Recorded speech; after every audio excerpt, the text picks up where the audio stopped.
Go. Hello, today we're going to be talking about gender non-conforming implications from early adolescence through early adulthood. Gender is a spectrum. Two studies show that a poll of millennial adults ages 18 to 34 in the United States see gender as a spectrum rather than a man and woman binary. The 2017 poll found that 12% of millennials identify as transgender or gender non-conforming.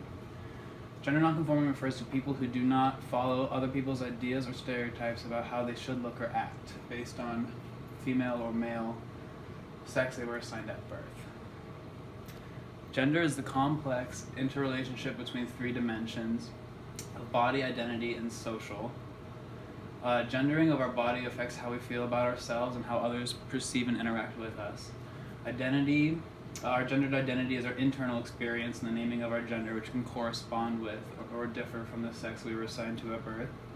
And socially, we find gender in our expression, gender roles, and how society utilizes them for conformity. Whenever there is harmony between these three aspects, it creates a gender congruence.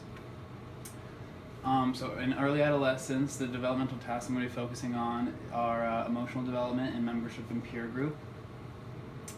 My argument for emotional development is that non-gender conforming people deal with more complexity in their identity than cisgendered people. They also hold deeper capacities in identifying, understanding, and expressing their wider, more fluid range of emotions.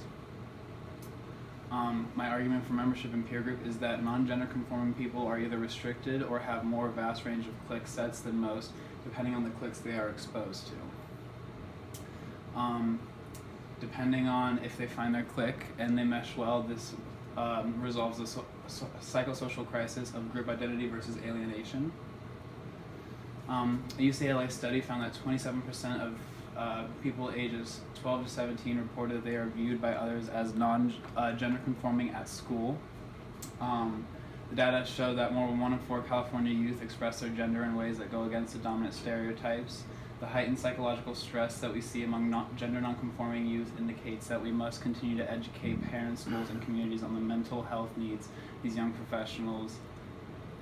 people and reduce the known risk factors such as bullying biases. My reflection on this is that early adolescents who are non-gender conforming go against rigid stereotypes, enabling them to express themselves in a more fluid manner. In later adolescence, the developmental task I'm focusing on is gender identity, which is to acquire a set of beliefs, attitudes, and values about oneself in regard to gender.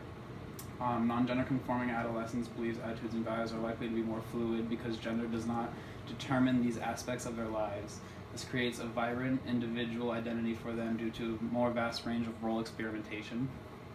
Psychosocial crisis is individual identity, private versus public self versus identity confusion.